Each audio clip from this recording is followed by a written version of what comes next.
दोस्तों, आप सबका बहुत बहुत स्वागत है हमारे कार्यक्रम हेलो डॉक्टर में। दोस्तों, इस कार्यक्रम में हम ऐसे विशेषज्ञ डॉक्टर्स का मार्गदर्शन लेते हैं जो अपने क्षेत्र के अंदर सिद्धहस्त हैं, एक्सपर्ट हैं। और ये तो हम सभी जानते हैं, वृद्धावस्था आते आते हम में से बहुत सारे लोग किसी न किसी ऐसी बीमारी के शिकार हो जाते हैं जिनका समय रहते अगर निवारण ना किया जाए तो वो स्थिति हमारे लिए बहुत गंभीर हो जाती है। इसी श्रृंखला में दोस्तों आज हमारे साथ उपस्थित हैं doctor Durga Shankar Dhillon sir. Kota heart hospital में भी अपनी सेवाएं दे रहे हैं और शहर के ख्यातिनाम डॉक्टर्स में से एक हैं। सर का जो विशेषज्ञ क्षेत्र है वो जोड़ प्रत्यारोपण, ऑस्टियोपोरोसिस या हड्डी रोग, हम इसे साधारण जनभाषा में कह सकते हैं। तो आप सभी का स्वागत है और हम सर से रूबरू होते हैं। Good evening sir. सर, ये ऑस्टियोपोरोसिस जो टर्म है ये बड़ी कॉम्प्लिकेटेड जो है पढ़ने में देखने में लगती है। इसे जन भाषा में आम लोगों के लेमन लैंग्वेज में अगर बात किया जाए तो ये है क्या चीज़ एक्चुअली? ऑस्टियोपोरोसिस मतलब सामान्य लैंग्वेज में बोल सकते हैं हम कि हड्डी का कमजोर हो जाना या हड्डियों का खोखला हो जाना। इसको हम हमारी मेडिकल टर्म में ऑस्टियोपोरोसिस बोलते हैं, जो ओल्ड एज की समस्या मानी जाती है। लेकिन ये ओल्ड एज के साथ साथ जवान लोगों को भी हो सकती है, एक स्पेसिफिक रीजन की वजह से। सर, ये जो प्रॉब्लम है ये जेनेटिक है या आजकल के खान पान का भी इसके अंदर काफ़ी बड़ा कंट्रीब्यूशन है? मतलब एक तो होता है डीएनए ट्रांसफर्ड वेस्ट और एक होता है आजकल बहुत सारी चीज़ें ऐसी हैं जो उसमें नहीं थी, एंसेस्टर्स में नहीं थी, लेकिन अब रिफ्लेक्ट हो रही हैं। ऑस्टियोपोरोसिस एक ब्रॉड टर्म है। एक्चुअली में इसके बहुत सारे कारण होते हैं। जैसे सबसे पहला कारण है कि अब उम्र जैसे जैसे आपकी उम्र बढ़ेगी तो आपकी जो हड्डी बनने की जो क्षमता है बॉडी की वो कम हो जाती है और हड्डी गलने की क्षमता वो बढ़ जाती है। तो उम्र का ज़्यादा होना, स्पेशली औरतों में ये ऑस्टियोपोरोसिस की समस्या बहुत ज़्यादा होती है क्योंकि उनके हार्मोनल डिस्टर्बेंस की वजह से ये समस्या आती है। इसके अलावा ये आपके खान पान से भी जुड़ी हुई है। जैसे आपका खान पान में अगर विटामिन डी, कैल्शियम की मात्रा कम है, मिनरल्स की मात्रा कम है, तब भी आपको ऑस्टियोपोरोसिस हो सकता है। इसके साथ साथ अगर आपकी एक्टिविटी बहुत रिस्ट्रिक्टेड है, जैसे फिजिकल एक्टिविटी नहीं करते हो, आप एक्सरसाइज कम कर रहे हो, तब भी आपको ऑस्टियोपोरोसिस या हड्डी कमजोर होने की संभावना है। फीमेल्स में मेनोपॉज के बाद अक्सर ये प्रॉब्लम ज़्यादा देखने को मिलती है, ऐसा एक कहना है लोगों का। तो इसके पीछे साइंटिफिक रीज़न क्या है? फीमेल्स में जैसे कुछ फीमेल हार्मोन्स होते हैं जो आपकी बॉडी या जो आपकी हड्डियाँ होती है उनको मजबूत बनाने में काम करते हैं। जैसे मेनोपॉज होता है तो वो हार्मोन्स की कमी आ जाती है बॉडी में और हड्डी उतनी मजबूत नहीं रह पाती और आपकी हड्डियाँ खोखली होना स्टार्ट हो जाती है। सर, हमारे दर्शक ये ज़रूर जानना चाहेंगे कि इनिशियल लेवल पर what are the primary symptoms, if we are aware about them so we can prevent the upcoming disease. Right. जैसे कि लक्षण की बात अगर आती है ऑस्टियोपोरोसिस की, तो सबसे पहला लक्षण ऑस्टियोपोरोसिस का होता है कि आपकी हड्डियों में या जोड़ों में दर्द होना स्टार्ट हो जाएगा। आपकी जो चलने घुटने हैं, आपकी कमर है, उनमें दर्द होना स्टार्ट हो जाएगा। जैसे ज़्यादा उम्र के लोग हो, आपने देखा होगा कि जैसे जैसे आपकी उम्र बढ़ती है तो आपकी कमर मुड़ना स्टार्ट हो जाती है, आपकी लंबाई कम होना स्टार्ट हो जाती है। ये एक लक्षण है। दूसरा, जैसे ज़्यादा उम्र के जो लोग हैं या ऑस्टियोपोरोसिस जिसमें भी है, उसमें जैसे हल्का सा भी आपका हाथ पैर मुड़ेगा या चलते चलते भी झटका लगेगा तो आपको फ्रैक्चर होने की संभावना हो जाएगी। बार बार अगर आपकी बॉडी में फ्रैक्चर हो रहे हैं तो ऑस्टियोपोरोसिस हो सकता है। इसके अलावा आपके घुटने टेढ़े होना स्टार्ट हो जाते हैं, हाथ पैर टेढ़े होना स्टार्ट हो जाते हैं, वो भी एक ऑस्टियोपोरोसिस के सिम्टम्स हैं। सर, इससे एक मिलती जुलती डिसीज़ और है जिसे हम आर्थराइटिस या रूमेटिक आर्थराइटिस कहते हैं। तो what are the parameters by which we can make difference in between of arthritis and osteoporosis? हाँ, ये बिल्कुल अच्छा सवाल है आपका। ऑस्टियोपोरोसिस और आर्थराइटिस नाम में सिमिलर लगते हैं लेकिन वैसे एक्चुअली में बहुत अलग अलग चीज़ है। आर्थराइटिस का मतलब है केवल जोड़ों में आपका घिसाव हो जाना, जैसे रोमेटॉइड आर्थराइटिस है और जोड़ों में घिसाव होना या फिर जोड़ घिस जाना, उसको हम आर्थराइटिस बोलते हैं। ऑस्टियोपोरोसिस आर्थराइटिस की वजह से ऑस्टियोपोरोसिस हो सकता है। जैसे कि मैं एग्जांपल दूंगा कि घुटनों में आपका घिसाव हो गया, आपका चलना फिरना कम हो गया, आपकी चलना फिरना कम होगा तो आपकी हड्डियाँ खोखली होना स्टार्ट हो जाएगी। तो आर्थराइटिस का सिम्टम है ऑस्टियोपोरोसिस। ऐसे ही अगर ऑस्टियोपोरोसिस आपको है, जैसे हड्डियाँ कमज़ोर है, तो आपके घुटनों में, आपके जोड़ों में दर्द होना और घुमा होना स्टार्ट हो जाएगा।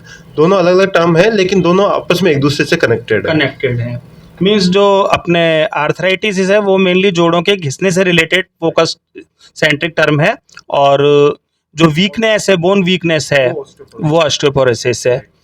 सर, कंपोजिशन की अगर अपन बात करें तो बोन का main composition calcium, vitamin D अपन बोलते हैं, इन सब से होता है।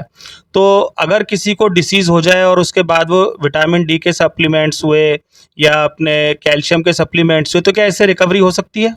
देखिए, वही अगेन वही बात आती है कि आपका ऑस्टियोपोरोसिस हुआ क्यों है। जैसे मैंने पहले भी बोला है कि आपको कम उम्र में भी ऑस्टियोपोरोसिस हो सकता है, स्पेशली ऐसे लोगों को जैसे कि वो बहुत सारे लोग किडनी की वजह से डायलिसिस पे है, उन लोगों को ऑस्टियोपोरोसिस यंग एज में हो जाएगा।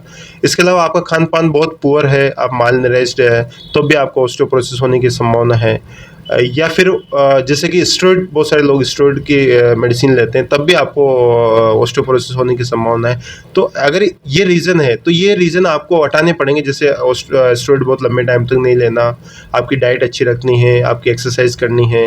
आपका अगर डायलिसिस पे पेशेंट है तो विटामिन डी, कैल्शियम आपको सप्लीमेंट लेना पड़ेगा। ऐसे अगर ज़्यादा उम्र में आपको ऑस्टियोपोरोसिस हुआ है तो ज़्यादा उम्र में ऑस्टियोपोरोसिस आपका हार्मोनल डिस्टर्बेंस की वजह से हुआ है। तो हार्मोनल डिस्टर्बेंस को ठीक करने वाली कुछ मेडिसिन होती है, वो आप लोगे तब तो आपका ऑस्टियोपोरोसिस ठीक हो सकता है। हाँ, विटामिन डी, कैल्शियम एक हड्डी का इम्पोर्टेंट कंपोनेंट होता है, उसको तो आपको रिप्लेस करना ही करना है। साथ में और भी कुछ मेडिसिन होती है, वो भी आपको साथ साथ लेनी है।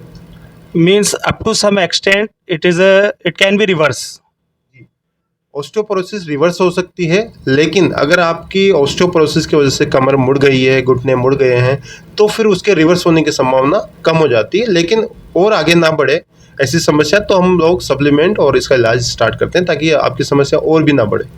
फिजियोथेरेपी इसमें कहीं हेल्पफुल हो सकती है? जी हाँ, मैंने स्टार्टिंग में बताया है कि ऑस्टियोपोरोसिस का बहुत इंपॉर्टेंट कारण है आपकी सेडेंटरी लाइफस्टाइल, कम फिजिकल एक्टिविटी का होना। अगर फिजिकल एक्टिविटी आप अच्छी करते हैं, एक्सरसाइज अच्छी करते हैं, मांसपेशियों का आप मजबूत रखते हैं, तो आपकी हड्डियाँ ऑब्वियसली मजबूत रहेगी। तो once a person suffer by osteoporosis, तो लाइफ लॉन्ग उसको फिर प्रिकॉशन भी रखने पड़ते होंगे। मेडिसिन का क्या सिनेरियो है, ये लाइफ लॉन्ग ही चलेगी या बाद में क्योर होने के बाद छोड़ सकते हैं? हम कुछ ट्रीटमेंट स्टार्ट करते हैं जो अगर आपका ऑस्टियोपोरोसिस करेक्ट हो गया तो उस ट्रीटमेंट को आप स्विच ऑफ कर सकते हैं। ट्रीटमेंट अपन रोक सकते हैं। अब हमारे दर्शक ये जानना चाहेंगे कि अगर ये बीमारी हमारे पास हो जाती है तो इसका प्राथमिक उपचार से लेकर के नेक्स्ट लेवल तक का जो भी ट्रीटमेंट है वो हम किस प्रकार से देखते हैं? सबसे पहली बात तो कि आपको ऑस्टियोपोरोसिस हो ही ना, उसके ऊपर हम उसको बचा कैसे सकते हैं, उसके 5 मैं उपाय बताऊंगा कि जिससे आपको ऑस्टियोपोरोसिस से बच सकते हो। पहला, आपको रेगुलर अपनी डाइट में विटामिन डी और कैल्शियम प्रचुर मात्रा में लेना है। कुछ मिनरल्स होते हैं वो प्रचुर मात्रा में लेने हैं।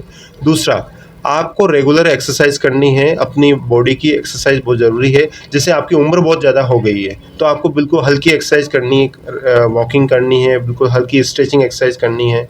अगर उम्र आपकी कम है तो आप हेवी एक्सरसाइज भी कर सकते हैं। उसका नेक्स्ट है कि आप जो आपकी कुछ मेडिसिन अगर आप ले रहे हैं इस तरह की जिससे ऑस्टियोपोरोसिस होने की संभावना बढ़ रही है, तो उन मेडिसिन को अपने डॉक्टर से डिस्कस करिए। उसकी जगह पे उसके अल्टरनेट मेडिसिन स्टार्ट करिए, या फिर उस डिजीज ऑस्टियोपोरोसिस होने को आप किस तरह से बचा सकते हैं अपने डॉक्टर से डिस्कस करके वो कर सकते हैं। चौथा, जब अगर आपको जैसे कि आपके परिवार में बहुत सारे लोग हैं जिनकी उम्र ज़्यादा है, जिनको ऑस्टियोपोरोसिस की संभावना है, तो उनको आपकी जो चोटें हैं, जो फ्रैक्चर्स हैं, उनसे किस तरह से बचा सकते हैं, उसके ऊपर आप उनको गाइड कर सकते हैं, अपने घर वालों को, अपने बुजुर्ग लोगों को, ताकि आपका ऑस्टियोपोरोसिस की जो कॉम्प्लिकेशन है, जिसको फ्रैक्चर सबसे कॉमन है, उससे बचा जा सके। अब अगर अपन इलाज के ऊपर आते हैं, मैंने जैसे बचाव के लिए बोला है, वैसे इलाज के ऊपर अगर आपको ऑस्टियोपोरोसिस हो गया है, जैसे कमर आपकी बेंड होना स्टार्ट हो गई है ऑस्टियोपोरोसिस की वजह से, तो आपको ट्रीटमेंट भी साथ साथ स्टार्ट करना है, साथ साथ आपका फ्रैक्चर से बच सको आप, उसको भी आपको लेना है। जैसे कि अगर आपकी ज़्यादा उम्र के लोग हैं आपके घर में, परिवार में, तो अगर आपकी कमर मुड़ गई है तो आप उनको बोलो कि आप स्टिक के साथ चलिए, ताकि आपको गिरने की संभावना कम से कम रहे, और आगे अगर आप स्टिक के साथ चलोगे तो आपको और बेंड होने की संभावना कम रहेगी। इसके अलावा हम कुछ मेडिसिन स्टार्ट करते हैं, ऐसे लोगों को कुछ जांचें करवाते हैं और उसके बाद में मेडिसिन स्टार्ट करते हैं, जिसमें विटामिन डी, कैल्शियम बहुत ही कॉमन है, खाने में आप मिल्क ले सकते हैं, आप जो विटामिन कैल्शियम के जो प्रोडक्ट हैं उनको स्टार्ट कर सकते हैं, जैसे ड्राई फ्रूट्स ले सकते हैं, हरी सब्जियां आप लीजिए, उसमें अच्छा वो रहता है। नॉन वेजिटेरियन जो लोग हैं तो फिश एक विटामिन डी का अच्छा सोर्स होता है, वो आप ले सकते हैं। इसके अलावा जैसे घुटने बेंड हो गए हैं आपके ऑस्टियोपोरोसिस के लिए, तो हम एडवांस ट्रीटमेंट पे अगर जाते हैं तो आपका कुछ सर्जरीज भी होती है जिससे आपका ऑस्टियोपोरोसिस और ऑस्टियोआर्थराइटिस दोनों को करेक्ट किया जा सकता है। सर आजकल जो युवा जिम जाते हैं और साथ में स्टेरॉइड्स का यूज़ बहुत करते हैं, तो क्या ये स्टेरॉइड्स भी इस बीमारी से कहीं ना कहीं किसी प्रकार लिंक है? जी हाँ, स्टेरॉइड बहुत ही ऑस्टियोपोरोसिस से साथ साथ हड्डियों की बीमारी से रिलेटेड है। बहुत सारे लोगों को ये चीज़ समझ में बहुत बाद में आती है जब उसके कॉम्प्लिकेशन होना स्टार्ट हो जाते हैं। हड्डी कमज़ोर होना के साथ साथ सबसे इम्पोर्टेंट जो इसका कॉम्प्लिकेशन है स्टेरॉइड का, वो है कि आपके कूल्हे के दोनों जोड़ गल जाते हैं, जिसको हम हमारी लैंग्वेज में बोलते हैं एवेस्कुलर नेक्रोसिस, हड्डी का गल जाना। तो ये स्टेरॉइड के बाद में बहुत ही कॉमन समस्या है। तो आप जब भी स्टेरॉइड लें किसी वजह से, बहुत सम टाइम क्या होता है, जैसे कोविड हमारे देश में बहुत ही कॉमन आया, उसके टाइम पे हमने बीमार जैसे जान को बचाने के लिए स्टेरॉइड यूज़ किया, उसकी वजह से बहुत सारे लोगों में कॉम्प्लिकेशन हुए हैं। तो आपको अगर आप किसी भी फॉर्म में स्टेरॉइड लेते हैं किसी ज़रूरी बीमारी के वजह से, तो उसके कॉम्प्लिकेशन को भी आपको पता होना चाहिए। आपके डॉक्टर से डिस्कस करिए और कॉम्प्लिकेशन ना हो उसके पहले उसकी जांच करा कर उसका इलाज स्टार्ट करिए। सर एक प्रश्न और है दिमाग में, और बहुत कॉमन जो है प्रैक्टिस है अपने भारतीय जनमानस की, अगर अपन बात करें तो हड्डियों का दर्द एक कॉमन सिम्टम किसी भी वजह से हो ही जाता है लगभग हर घर के अंदर। तो वो एक सीमा क्या मानी जाए कि जिसके बाद हमें ये मानना पड़े सेल्फ लेवल पर कि भाई ये कोई ऐसी बीमारी है जो अब उस श्रेणी से निकल के बाहर आ चुकी है और हम कहीं ना कहीं ऑस्टियोपोरोसिस की ओर जा रहे हैं। तो ऐसा हम क्या अवेयरनेस अपने दर्शकों को बोलें कि भाई इस स्टेज तक आप वेट कर लीजिए, इसके बाद तो आप ये जांच करवा ही लीजिए? देखिए, ऑस्टियोपोरोसिस को मैंने स्टार्टिंग में बताया कि ऑस्टियोपोरोसिस को डायग्नोस करने का सिंपल सा तरीका है कि आपकी पूरी बॉडी में हड्डियों में दर्द हो रहा है, तो ऑस्टियोपोरोसिस होने की संभावना है। इसके अलावा कुछ और भी सिम्टम्स हैं जिससे आपका ऑस्टियोपोरोसिस हो सकता है। अब आपने सिंपल क्वेश्चन पूछा कि किस स्टेज में जाके हम डॉक्टर को दिखाएं, किस स्टेज में जाके हम जांच करवाएं। तो अगर आपकी हड्डियों का दर्द देखो, कभी कभार होता है जैसे ज़्यादा आपने काम कर लिया, ज़्यादा एक्सरसाइज कर ली, तो उसकी वजह से हल्का हल्का मांसपेशियों में हड्डियों में दर्द हो सकता है, वो ऑस्टियोपोरोसिस नहीं है। लेकिन अगर हड्डियों का मांसपेशियों का दर्द अगर आपको कम 2 से 3 हफ्ते से ज़्यादा है और आपके इसके साथ साथ कुछ और भी सिम्टम्स हैं, जैसे आपकी उम्र ज़्यादा है या फिर किसी और मेडिसिन के ऊपर आप है, तो आपको अपने इस कंडीशन में अपने डॉक्टर को जाके दिखा के इसका डायग्नोस करवा के और उसका ट्रीटमेंट स्टार्ट करना चाहिए। अपनी खुद की मर्जी से कुछ ऐसा ट्रीटमेंट ना स्टार्ट करें, स्पेशली मेडिसिन के फॉर्म में, जिससे आपका समस्या और बढ़ जाए। आप बचाव के लिए डाइट आप इम्प्रूव कर सकते हैं, बट अगर कोई ऑस्टियोपोरोसिस के सिम्टम्स है तो आप मेडिसिन, कोई भी मेडिसिन ब्लाइंडली स्टार्ट ना करें, अपनी इच्छा से स्टार्ट ना करें, डॉक्टर से डिस्कस कर ही आप दवाइयों को स्टार्ट करें। सर एक अस्थि घनत्व जांच करके एक टेस्ट होता है, बोन डेंसिटी वगैरह, तो उसके पैरामीटर्स में भी कुछ डिफरेंस आता है इस बीमारी की वजह से? ऑस्टियोपोरोसिस का जो इन्वेस्टिगेशन वाला जो टेस्ट है वो है बोन डेंसिटी टेस्ट या फिर डेक्सा स्कैन, जिसको डेक्सा स्कैन हम बोलते हैं। वो भी काइंड ऑफ मतलब बोन डेंसिटी के जैसा ही टेस्ट होता है, जिसमें हम अस्थि घनत्व, वैसे हड्डियों में अंदर कैल्शियम कितना है या कितनी मजबूत हड्डियाँ आपकी है, उसका पता लगाते हैं और उसके पैरामीटर्स के बेसिस पे ही हम आपका मेडिसिन का ट्रीटमेंट कितना देना है, कौन सी मेडिसिन देनी है, आपका परहेज क्या क्या रखने हैं, उसका हम डिसीजन ले पाते हैं। अगर एक बार ये बीमारी हो जाती है तो क्या हल्का फुल्का व्यायाम करना सही रहेगा पेशेंट के लिए? जी हाँ, अगर आपकी बीमारी हो गई है तो सबसे पहला आपका जो है डाइट इम्प्रूव करना और हल्का व्यायाम करना, सबसे पहला ट्रीटमेंट ही है। उसके साथ साथ मेडिसिन और जो डॉक्टर्स की बताई हुई जो एडवाइस है वो उसको फॉलो करना। तो डॉक्टर साहब आपका बहुत बहुत धन्यवाद, आपने बहुत ही कीमती जानकारी हमारे दर्शकों को दी। दर्शकों, सबसे अच्छी बात तो यही है कि ये बीमारी हमको हो ही नहीं, इसके लिए हमारे लिए जो भी नियमित दिनचर्या है, जो नियमित एक अच्छी हेल्दी डाइट है, उसको हम पूरी तरीके से फॉलो करें।